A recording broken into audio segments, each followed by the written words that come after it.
इन कौरवों को तो छाट छाट कर मारूंगा। भगवान कृष्ण ने कहा, रावण, हमने तुमको युद्ध करने के लिए नहीं बुलाया। रावण कहते हैं, तो पिताजी हमें आपकी बलि चढ़ाना है। मेरी बलि? हाँ। क्यों? युद्ध के मैदान में चंडी को प्रसन्न करने के लिए दोनों कुल में से एक एक कुल के व्यक्ति की बलि चाहिए।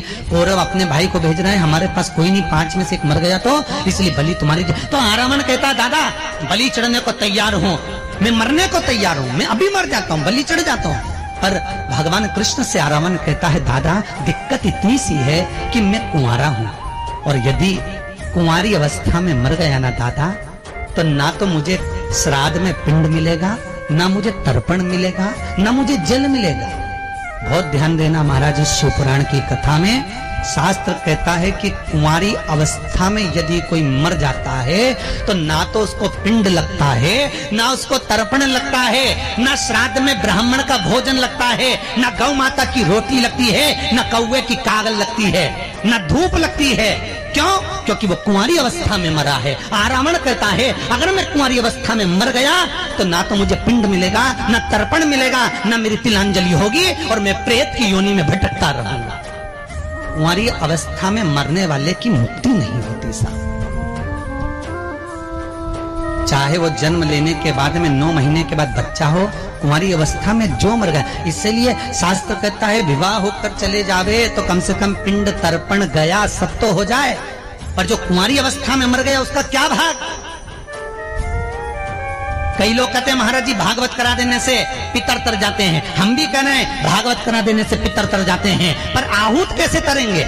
जो कुंवारी अवस्था में मरे इनको कहते हैं आहूत, ये कैसे तरेंगे? इनकी मुक्ति कैसे होगी?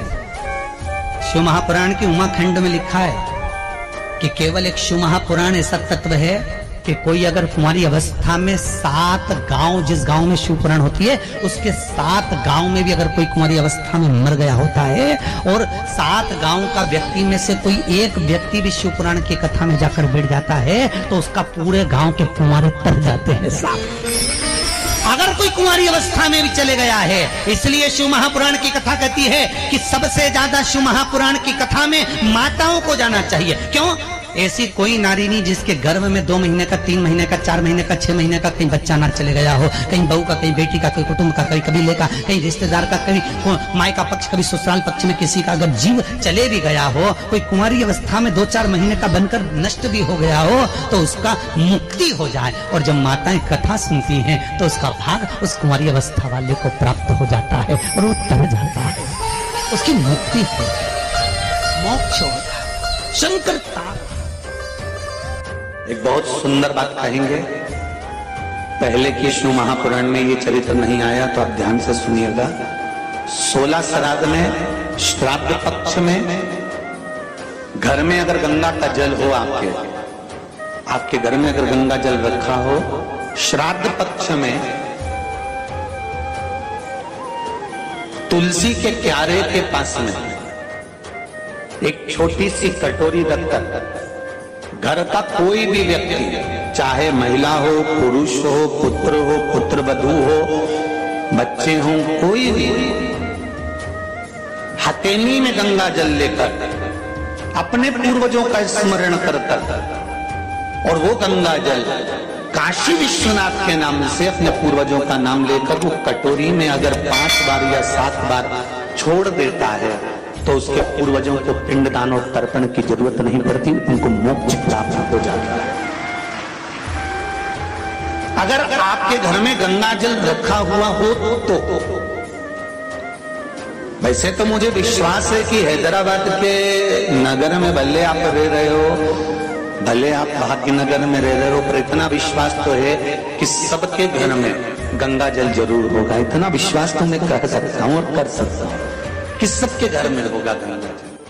तो है ये आपको कैसे मालूम पड़ेगा? पितृ भूखे हैं, इसका तो वर्णन हमने पहले कर दिया कि रात्रि को जब आप सोने के बाद में 1-1.5 घंटे बाद अगर आपकी नींद खुल जाए, 1 घंटा 1.5 घंटा आप सो लिए, उसके बाद जो नींद खुली तो 1-1.5 घंटे तक अगर आपको नींद नहीं आ रही है, रात्रि को सोने के बाद में 1 घंटे बाद जब उठे तो आपको प्यास लग गई, भूख लगने लगी, प्यास लगने लगी कि मेरे को पानी पीना पड़ेगा, घबराहट हो रही, पानी पीना पड़ेगा। एक डेढ़ घंटे सोने के बाद अचानक नींद खुले और आपको प्यास लगे, समझ लेना आपके पितृ भूखे हैं और प्यासे, उनको जल की जरूरत है। किसी भी नदी में, सरोवर में, कुंड में, बावड़ी में, तालाब में, आप तीर्थ में जाकर जब स्नान करते हैं तो स्नान करने के बाद एक काम का नियम बना लो कि अपने हाथ की अंजलि में जल लेकर अपने पूर्वजों को देना है। प्यासे रहते हैं। 3 वृक्ष पितरों के तुल्य हैं।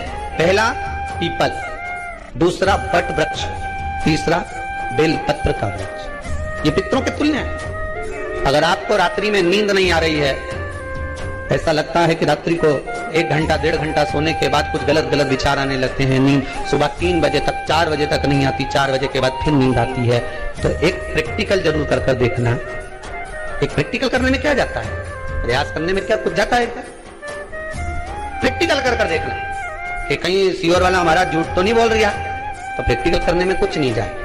1 लोटा पानी लो, उसमें थोड़ा सा कच्चा दूध डाल लीजिए, श्राद्ध पक्ष चल रहा है, बेलपत्री का पेड़ या पीपल का पेड़ या बट का पेड़, इन पेड़ के नीचे ले जाकर उस दूध को दोपहर में सुबह 10 बजे से लेकर 12 बजे के बीच में ले जाकर चढ़ा दीजिए। रात्रि को फिर ना आपको प्यास लगेगी, ना भूख लगेगी, नींद एक बार लगी तो सुबह ही खुलेगी।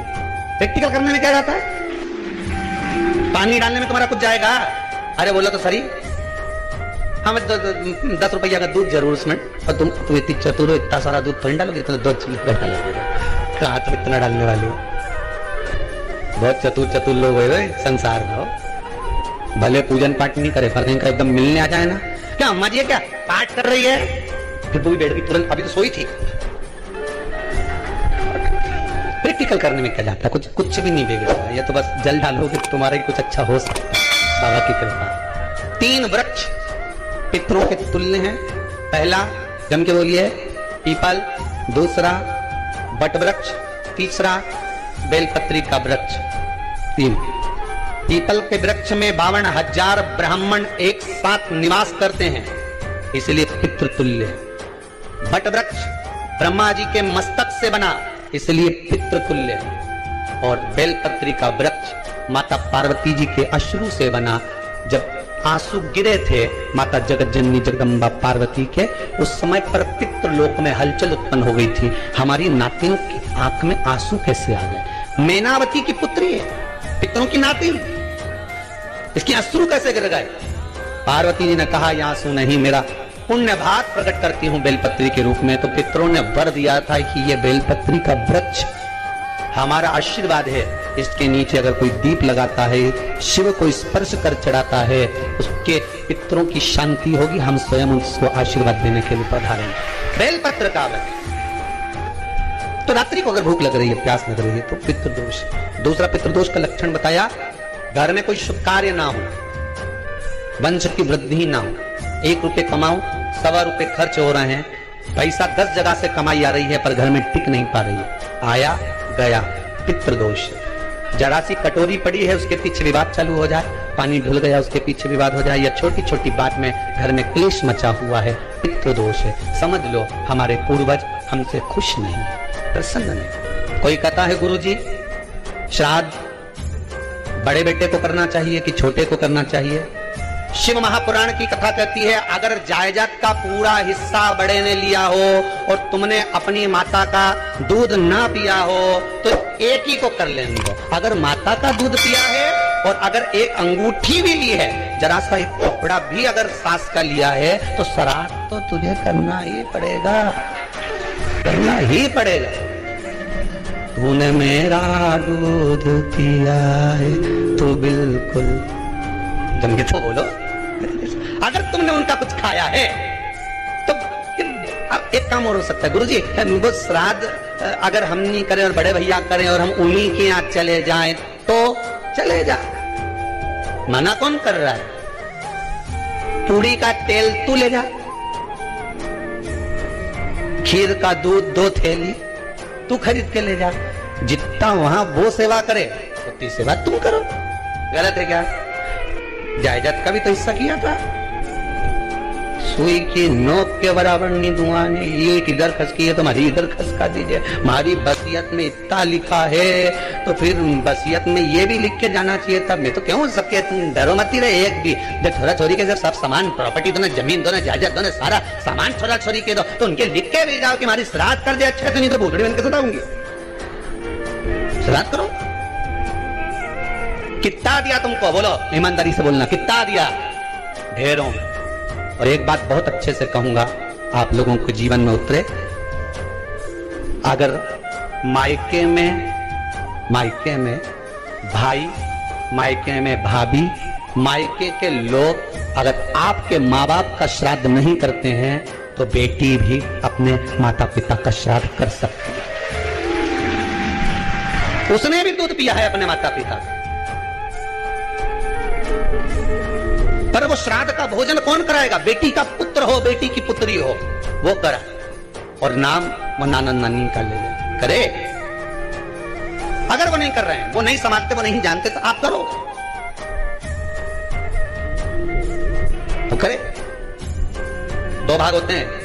जब एक रोटी गाय के मुख में दी जाती है, गाय के मुख में जब हम रोटी देते हैं, एक रोटी जब देते हैं, या तो गाय के मुख में 16 श्राद्ध में जब रोटी देते हैं तो रोटी को बीच में से तोड़कर, रोटी का जो भाग होता है उसको, मतलब ऊपर से फुलका का परत नहीं निकालना है। रोटी जो सीधी सीधी है ना, जैसे ये रोटी है तो